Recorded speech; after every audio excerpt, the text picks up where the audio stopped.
Alright, so now it's time to kind of start assembling. So I have my wings, so if you're using wings, you have those cut out. And then I have my piece here, so I'm going to get my tube out and I'm going to start assembling everything. So I don't have a paper towel roll anymore, so I'm going to use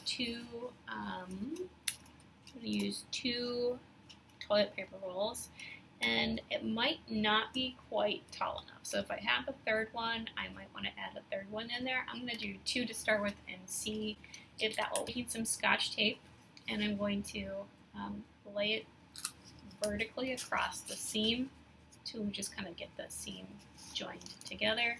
If you had a paper towel roll, obviously you could skip that step. So I'm going to put on a couple of different spots around my tube. Okay. So now I'm just going to kind of see if everything will fit okay. You can see that my paper is maybe coming a little too close to my drawing, so I might just take this off and trim it a little bit so that when it rolls around, it doesn't come back to my drawing. So maybe I cut off about 1 inch or so. I'm going to have a couple more pieces of tape ready to go here. I'm going to just stick those on the edge of my table. And I'm going to cut the bottom off here. And I'm going to cut the top off as well.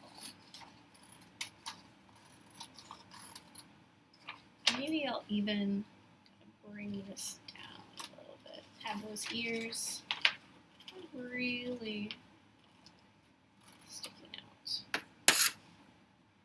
Alright, so let's test this out and see how it looks. Yeah, so since I cut the ears off, I think I can get away with that tube being a little too short, just to kind of hide that. So what I'm going to do is I'm going to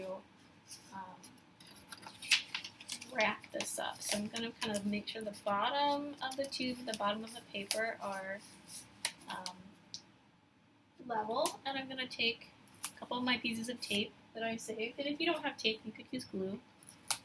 Tape is just a little bit easier because you don't have to wait for anything to dry, and I'm just going to keep rolling until I get back around. I'm kind of mad at myself. I got some marker bleeding through there.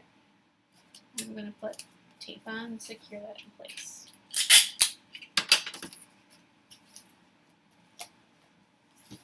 Alright, so there is my totem pole so far. Now I need to slide my wings in. Now I can just leave them like this,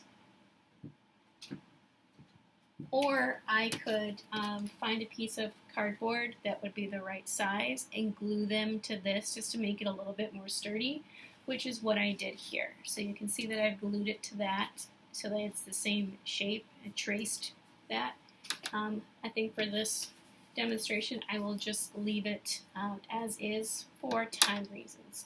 So what I'm going to do now is I'm going to cut a slit down on each side of my raven. And I'm kind of just using my drawing and my eyes to kind of see how far away I'm going, and that's probably about 1/2 inch. You can measure it if you want to. And now I'm going to take my wings and place them through that slot to get that in there.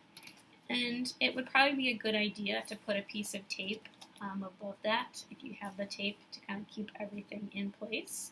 But other than that, my totem pole is done. I kind of stuck with more of a traditional feel with mine, using the ovoid shapes and the traditional colors. But again, you guys can kind of modify it and make it however you want, and please choose animals that you can maybe find a connection to, using the paper that kind of gives you a description of the different meanings of the animals and the symbols.